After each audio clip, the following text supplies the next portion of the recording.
स्वागत है आप सभी का हमारे इस रिंग थ्योरी के नए लेक्चर में। और आज हम लोग बात करने वाले हैं सब रिंग के बारे में। ठीक है, जैसे कि हमने पिछले क्लास तक इंटीग्रल डोमेन और फील्ड क्या होता है ये चीज़ें समझी, और इंटीग्रल डोमेन और फील्ड से रिलेटेड कुछ इंपॉर्टेंट थ्योरम्स करे हैं।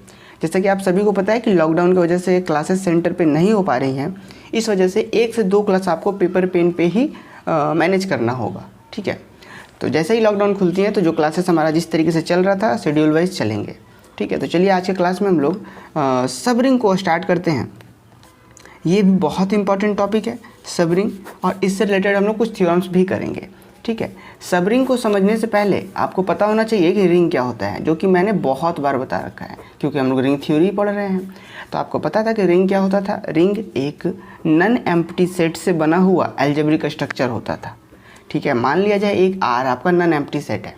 फिर से समझ लीजिए, आर अगर एक नन एम्प्टी सेट है तो इस आर नन एम्प्टी सेट से binary operation addition and multiplication के रिस्पेक्ट में, मीन्स कि किसी भी दो बाइनरी ऑपरेशन के रिस्पेक्ट में अलजेब्रिक स्ट्रक्चर बना रिंग कहलाता था। कब? जब एडिशन के रिस्पेक्ट में ऑक्सियम सेटिस्फाई करे, मल्टीप्लिकेशन के रिस्पेक्ट में ऑक्सियम सेटिस्फाई करे, फिर दोनों के रिस्पेक्ट में ऑक्सियम कुछ सेटिस्फाई करे, तो ये होता था आपका रिंग। ठीक है, अब रिंग तो क्लियर हो गया। अब सब रिंग क्या है? तो सब रिंग कुछ नहीं होता, जिस तरीके से समझिए बात को कि मान लिया जाए जी कोई सेट है। ठीक है, जी कोई सेट है और जी मान लेते हैं कि बहुत सारे नंबर का 1 से लेकर के 10 तक नंबर का एक सेट है। समझिए बात को, हम एग्जांपल समझाना चाह रहे हैं कि जी कोई सेट है जिसमें 1 से लेकर 10 तक नंबर है, और हम एक सेट बना देते हैं इसका, जिसको हम लोग सबसेट कहते हैं। एक हम सेट बनाते हैं एच, जिसमें नंबर्स जो हैं 1 है, 2 हैं और 3 है बस। तो हम लोग क्या कहते थे कि ये जो H है वो इसका सबसेट हो गया। सबसेट क्यों हो गया? क्योंकि इसमें जो एलिमेंट्स है वो यहाँ पे अवेलेबल है, तो इसलिए हम इस चीज़ को सबसेट कहते थे। तो जिस तरीके से ये एक G है और इसका सबसेट H है, उसी तरीके से रिंग होते हैं और रिंग के सब रिंग होते हैं। बात समझ आ रहा है?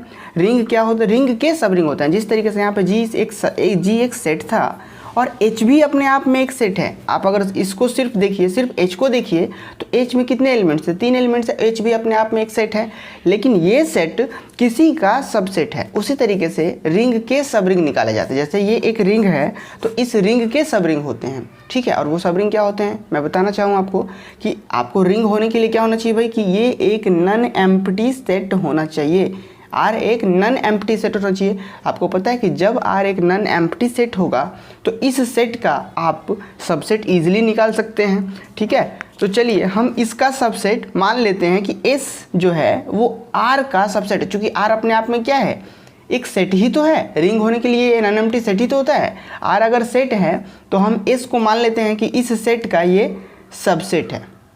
चूँकि सेट के सबसेट निकाले जाते हैं, तो ये आर सेट है और इसका एक सबसेट एस है। और अगर ये सबसेट इसी बाइनरी ऑपरेशन के रिस्पेक्ट में, जिसके रिस्पेक्ट में ये रिंग हो रहा है, देखिए ये सबसेट अगर इसी बाइनरी ऑपरेशन के रिस्पेक्ट में अगर अपने आप में भी रिंग हो जाए, ठीक है, अगर S जो कि R का सबसेट था इसी बाइनरी ऑपरेशन के रिस्पेक्ट में जिसमें ये रिंग था, अगर ये भी अपने आप में एक रिंग हो जाए, तो हम क्या कह सकते हैं कि यस S जो हो गया वो रिंग हो गया।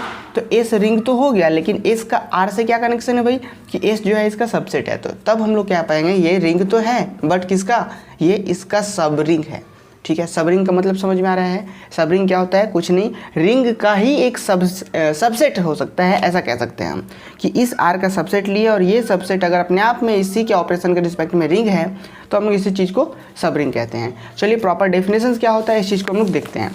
देखिए यहाँ पे हमारा टॉपिक है, एक नया चैप्टर से आपको बुक में देखने को मिलेगा कि ring integral domain and field. ठीक है, हालांकि इंटीग्रल डोमेन और फील्ड से रिलेटेड हमने टॉपिक्स पढ़े हैं, डेफिनेशंस भी पढ़े हैं, और आज हम लोग सब रिंग को देखेंगे।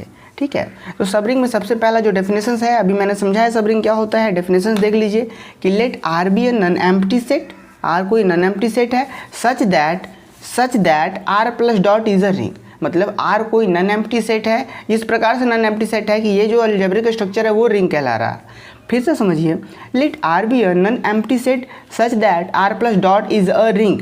ठीक है, उसके बाद समझिए कि हम इस आर जो नन एम्प्टी सेट लेते हैं उसका एक सबसेट लेते हैं। Let S be a subset of R, then S plus dot is said to be a subring of are. ठीक है, ये चीज़ एस प्लस डॉट, जैसे हमने एक सबसेट एस लिया और इस सबसेट से बना अलजेब्रिक स्ट्रक्चर सब रिंग कहलाएगा। Is said to be a subring of this ring if and only if, ये भी अपने आप में रिंग हो जाए, if and only if S plus dot is a ring. समझ में आ रहा है? तो यहाँ पे इफ़ एंड ओनली इफ का मीनिंग बहुत होता है, समझिए बात को, कि अगर r प्लस डॉट या r प्लस क्रॉस रिंग है, ठीक है, और इसका सबसेट हमने एस लिया और इससे बना जरूरी का स्ट्रक्चर ये है, अगर ये रिंग होता है, अगर ये रिंग होता है, समझिए बात को, अगर ये रिंग होता है तो हम इस चीज़ को सब रिंग कहेंगे इसका, और अगर ये सब रिंग है तो ये रिंग होगा। दो चीज़, इफ़ एंड ओनली इफ का मतलब यही हुआ। देखिए, if and only if this is a ring, मतलब अगर इसको आपको सब रिंग कहना है, सब रिंग कहना है, तो ये क्या होगा, अपने आप में रिंग होगा, और अगर अपने आप में ये रिंग होता है तो वो सब रिंग कहलाएगा। चलिए एक एग्जांपल्स देखते हैं, बहुत इंपॉर्टेंट है। एग्जांपल क्या कहता है कि दिस सेट ऑफ इंटीजर्स, ठीक है, दिस सेट ऑफ इंटीजर्स, हमने जैसे वहाँ पे r प्लस डॉट जो मेन रिंग लिया था उसकी जगह पे हम एक रिंग ले रहे हैं। This set of integers i plus dot is a commutative ring with unity, होता है, हमको पता है, इज अ रिंग, सिर्फ यहाँ पे हम लोग रिंग को मेंशन करें कि ये एक रिंग होता है, ठीक है। And this set of even integer, and the set of even integers e plus dot is a subset of I is a ring, hence E is a subring of I। मतलब यहाँ पे आप समझ में आ रहा होगा कि हमने क्या लिया, हमने लिया I प्लस क्रॉस, ये एक हमने रिंग ले लिया, और आपको पता है ये I किसको रिप्रेजेंट कर रहा है, सेट ऑफ इंटीजर्स को।